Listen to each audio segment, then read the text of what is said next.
Butterfly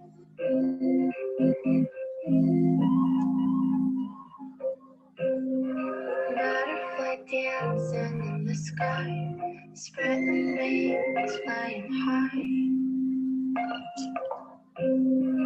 Colors reflect into your eyes.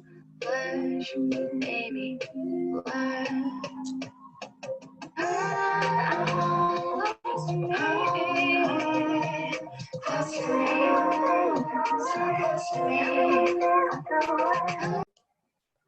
Welcome to Expanding Your Power. I am your host, S.A. Casey. I pray that all has gone well with you this week. This week, our special guest is Mrs. Evelyn Jones. Mrs. Jones is a business owner in the community. She has at least 2 businesses that I know of. She may have more. One is called Precious Souls Daycare. She's had that for many, many years. The other is called Refined Conduct Academy. And I will let her tell you all about that, okay? Without further ado, here is Mrs. Jones, Miss Evelyn Jones.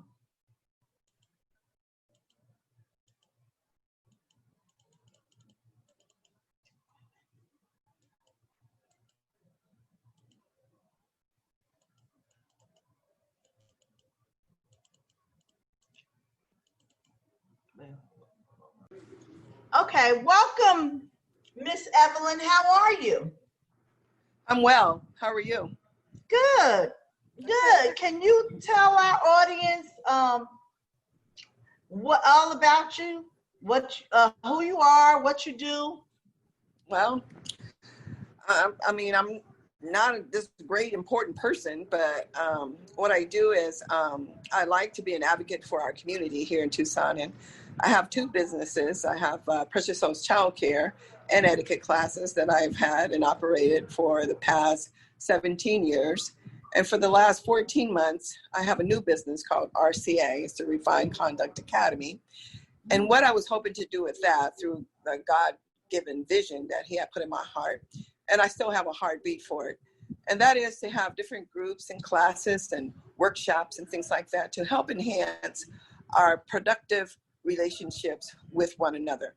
I believe that the value of the human race, of course, have taken, kind of a downhill drop because of so many things, racism and things like this, and just the separation of church and state and things like that. But and a lot of people think that learning good manners and conduct, things like that, is inadequate. Well, nothing can be outdated that's going to bring the human race together and help us to cohesively come together and build a better place and a better world, if not for us, for our children and our grandchildren. So I've written a book, and it's called It's Never Too Late to Learn Good Manners, and it's available. But I guess the bedrock to my story is that I'm hoping that in time, because everything matures in time, and you have to be patient. And being patient, you run into a lot of downfalls, a lot of disappointment, a lot of setbacks and things like that. But if we continue, which is my hope, to continue RCA, the Refined Conduct Academy. And I would like to also bring in a new program. It's called Black Girls Etiquettes, okay? And it's just for all people. I said girls because it gives a defined overall across the board definition of females. And that's a new program. So if you'd like to hear more about that, you can go on the website, or you could give me a call, or you can contact Cherie. But that's pretty much it. I'm just trying to stay above water in our community and helping and reaching out and creating and doing new things that's just going to help us overall to achieve our goals and to give the millennials something to look forward to from the baby boomers, and just build our community.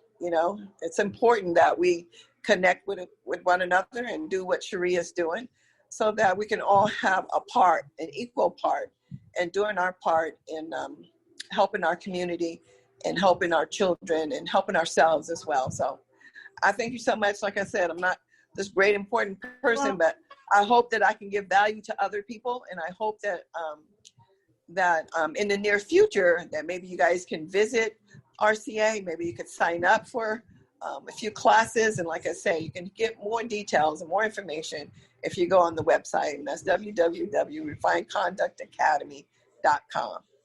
okay, well, tell us your backstory. What made you, what inspired you to start this program, Which one? the RCA? Let's start with that one first, and then let's talk about the other one. Okay. Well, what inspired me, to be honest with you, is just rude people. Just flat out, just rude people. And they're all over, I've been there. We've all been there. But I just think that if we respect one another, and sometimes we just don't know how to do that. So the steps to refinement with the different workshops and conferences, it gives us goals and objectives, step-by-step learning, okay, in a classroom or wherever it is that you prefer to take on a lesson or training such as this. And it just helps us to communicate better, and that we get along better, and that everything is more peaceful, it's more genuine, it's more, livable, so that we can just live a better life. And I just see it everywhere I go. It seems again, and I'm not putting anybody down or anything, but even our stores lack some of that courtesy of Oh, absolutely. You're absolutely correct. greeting. Yeah, so just greeting people. But that was my heartbeat, is to just to have people learn more about good manners, and not saying that your parents didn't do a good job, because I'm sure they did, but sometimes things just fall by the wayside. We get comfortable, we get familiar with things, and we just kind of let things go. And if we could just, take a step backwards and go back to some of these things that was good for us, enriched our lives, then that's where RCA comes in at, just to refine our conduct and who we are. Well, I think that's real important especially during this time, that our children particularly learn respect, and learn not to respond to some of the things that are going on, and to respond, differently, other than just blowing up. One of the things that, going back to what you said, I feel that a lot of people aren't placing the importance on children having respect, such as, when they go to school, and they talk, the whole thing, the old school thing about talking, speaking with adults. It's okay that children now are able to say what they feel. However, it still has to be in a respectful manner that they respond. Exactly. And I don't feel that is being put across in an important way. Like, that's not important. The kids should just go through that. So what you're doing is great. What you're offering is great, and I really hope people can take advantage of that. And possibly during this time, you can put some of this stuff online for people, and let them know, what you're doing, and just put it out there. I would like to, I'm not a PR person, public relations. What I like to do is teach. A lot of things are kind of private and confidential, because that's how the training that I want to be so intense, and so that people can relate to it so much that they do bring something home to the table after they leave the classroom. So it's not so much that we want to overwhelm you with all of this negative stuff about being, rules and rigid and all these things. But, when you learn how to respect people, and our children see us relating to other people and giving them respect and not talking behind their back, but, doing things in a proper way. If you have something to say to somebody, it's old school, pull them aside, call them later on and talk to them in a decent way, and just let them know something you didn't approve of, or something that hurt you, or whatever. If we would just bring those things back, you know, our children would be better off. They wouldn't be talking back as much. You know, teenagers do go through that spurt of, you know, thinking they know it all at one point, but we know that they grow out of it. And Right. it's our job as adults to model, you know, the conduct in which we want our children to do. Absolutely. Absolutely. So what about your second program? What inspired you to do that one? Are you talking Precious Souls Child Care? The black. The Black Girls Etiquette. Mm-hmm. Well, the Black Girls Etiquette Club is actually a club. I just started thinking about who I am as a Black woman and how I felt during my younger years, being of a darker skin color. I saw the different treatments between lighter skinned people and darker skinned people. So with Black Girls Etiquette Club, it just brings them into an environment that they would I could enhance their value about who they are. You know, it's kind of like RCA, but it's directed towards Black girls, Black women. Okay, it's not excluding anybody. If you Asian, Indian, or whatever, you can still be a part of it. But the main thing to target is to target the Black women and the Black girls all over the world, just to let them know that we are valuable. Okay, we're on the same earth, we breathe the same air that God has given everybody. And I just don't want that feeling. You know, we go through feelings and stuff, but I still remember as a kid being rejected, or you know, not being, even when you're dating and stuff, you know, the guys want the lighter skinned woman and this, that, and stuff like that. It's just bad feeling sometimes that I think Black women go through, and we just don't talk about it. You know, we just kind of sweep it under the rug and stuff, but it's something that needs to be brought out, just like all this racism and stuff. It's something that I feel like we need to talk about.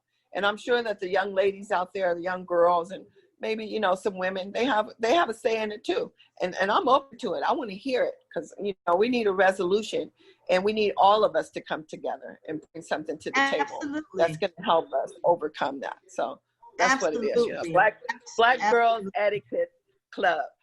Absolutely. I like that. Absolutely. Absolutely. Right. That's great. So tell us about your book and what inspired you like that. Yeah, well, it's never too late to learn good manners. And like I said before, it's just having a real conduct, a feeling of wanting people to respect one another so that we can have, you know, a better place to live. And when I was writing the book, I thought of myself as Lady Etiquette. And not that I'm, you know, refined or, you know, I've arrived at anything, but just because my heart beat for other people and ladies in general, for us to just know who we are, you know, have value about ourselves. And what I wrote, Lady Etiquette, is the animated rainbow statue in the sky, displaying the main ingredients to make the world not just a better place to live, but a desired place to share God's love. As we live together on this earth, the sky is the limit, and though acts of respect, kindness, and integrity to refine humans and humanity as the pot of gold that will enrich our future. True essence to live life to the full is to be willing to learn when things are not working and when there needs to be a change for the better.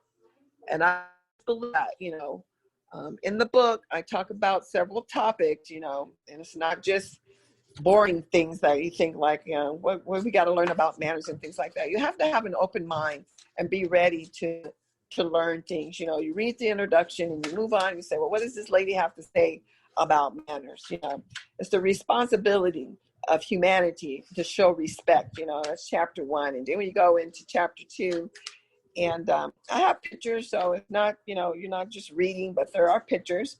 In chapter 2, it's never too early to model good manners. So you can start with an infant, you know, just talking to your grandchildren or your babies or your own baby. And in chapter 3 is to be self-approved. Now, do you really need to be self-approved? you need to be self-approved. So other people cannot approve you, okay? They cannot approve who you are. You need to know who you are. So we talk about that. You gain respect for yourself and value. And then that takes you a really long way in life because it gives you the confidence to step out and try new things because you're already self-approved. And chapter 4 is the power of words and conduct. You know, our words speak volumes to us, and words are very powerful. So if we use the right words and things like that, you know, you can encourage to just do things that they never thought possible or they never thought they could do. But because they've been refined and because they have the manners and the conduct to do so, they'll see doors open up for them that they may thought would never open up for them. Absolutely. Absolutely. You know, that's a really good point because a lot of the kids don't have that. I remember when my children were looking for jobs.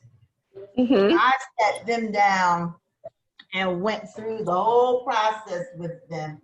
You know, look this person in the eye, talk to that person, and, you know, and right. Eye contact is a very good, that's a skill that we learn too, is eye contact, you know.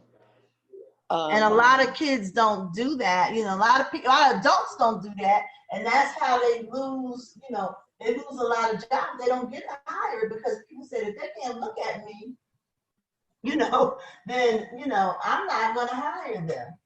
Well, and that goes along with your confidence too. Mm-hmm. You know, if you have low self-esteem, then you're probably not going to look a person in the eye. You're probably not going to sit up straight with a straight posture because you don't feel that great about yourself. So these are some of the skills and tenets that we have, you know, in the classes and conference of RCA.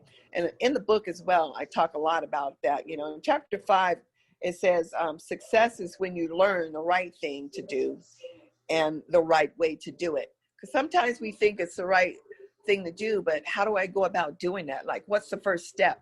Like, I've never done this before. Like, I'm not used to sitting at a course meal with, you know, utensils, with 3 sets of utensils or, you know, 3 glasses and things. So we learn table etiquettes and things like that. And it just puts you in a better position for success, makes you more comfortable with whoever you're around. You know how to conduct yourself, you know how to speak well, you know how to communicate, you know how to be aware of your surroundings. So, I mean, it's all of that in a nutshell. It's a wonderful, wonderful thing to have, you know. So I'm just hoping and praying, you know, through your services and the community that that maybe, you know, we can get RCA up and running. Because the one thing about RCA is that we don't have another one like it in Tucson. We have etiquette schools and things in Phoenix, but this is the only one here in Tucson. And so I need the help of the community. You know, I've given free classes, I've given free workshops. The first 6 to 7 months were totally free because nobody could afford it or nobody wanted it. So I know it's a new thing, but it's a good thing, you know. Right. So hopefully at the end that we can. Definitely needed. It's definitely needed. There is a need for this. So, you know, so we'll work on some things with you, because right now, you know, there's a lot of need for programs for children, and you know, even with COVID, and you know, we can talk about that later on.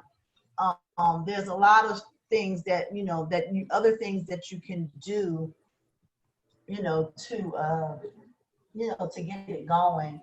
But you know, it's definitely. Mm-hmm. Go ahead. Well, I was saying, you know, I'm also willing, you know, to come to you. You don't always have to be at RCA at a stationary location. Right. You know, I've done it at the schools. I did one season at Seacrest Middle School. You know, I brought in the etiquette program, and you know, the kids are not even familiar with the word etiquette. You know, that's something new to them. So, you know, the higher class and the ones that have, you know, lots of money, of course, that's their environment every day. So that type of language is nothing new to them. But for a lot of us, you know, we just we're not in that type of environment. And it's not that you're trying to be anybody else or you're trying to be better than anybody else. We're just trying to better ourselves, you know, get a better understanding of our life and just have those skills that, you know, that's going to help us to be successful wherever we go. That's right. That's right. Mhm. That's true. Well, we definitely appreciate you coming by. And, what would you say to parents, you know, uh, to invite them to come and, check out your program? Well, first of all, I would start out with saying that, I would thank you so much for supporting me. And I would like for you to come out and just meet me if you've never met me before, and just get a feel of who I am. Ask me questions so that I can give you feedback and give you answers to your questions, and just feel my heartbeat for our children. And it's not just for children, okay? It's for adults as well. I've learned so much just by reading and doing research on things of etiquettes and conduct and things like that. So it's across the board. It's for all of us. But of course, our children are the ones that we focus on now, especially like with racism. For Caucasian women, if you don't know how to speak to your child about racism, and you want them in a really nice environment to where they're not, opposed to feeling uncomfortable or whatever, then we have classes on how do you speak to your child about racism, So it's things like that we offer, in a delicate but real situation. But we don't take it to the point to where, they're scratching their heads and they don't understand. We keep it simple and we keep it basic. So those are the things, some of the classes that I offer, that I'm still doing some research on, because I want to be able to give the parents, the best that I have. And if I don't have the answers, then I search for people that know more than I do, so that I can make sure that you're getting the best value. Right. Absolutely. Well, we thank you so much for joining us today. And we will, once the podcast airs, we will be, we will put your information in the promo so that people can, contact information so they can contact you, or, and even purchase your book so that they can do some reading on it. Because I'm quite sure right about now people are, developing all kinds of interests right now. Oh yeah, with the It's coronavirus and COVID-19, there's a lot of things, because you know what, people they're are actually home with the children, and they're trying to to get that time, get that time and space together. Well, people right now are kind of being forced to get to know each other, because with the stay home commandment and things like that, then you're spending more time with your relatives, with your siblings and things like this. Whereas before, you're out on an 8-hour job, 9-hour job, you come, take a shower, eat dinner, you talk to each other for a few minutes, and then, it's time to go to bed and get up and do the whole routine. But now that school is out and you're with your family, there might be some things that you discover about yourself or discover about your family that you didn't even know, So communication is the key. And how do we go about, building those relationships? Right. You might be a sensitive person, or you might be a bold person, or whatever. But, to evaluate your conduct and just really let down your hair, so to speak, and get comfortable with who you are, and embrace anything that's going to enhance, any type of learning that's going to help you to help yourself and others, is a direction that we're going in. Okay. Well, thank you so much. You're welcome. I am your host, S.A. Casey, and this has been an episode of the podcast, Expanding Your Power, Women Empowering Women.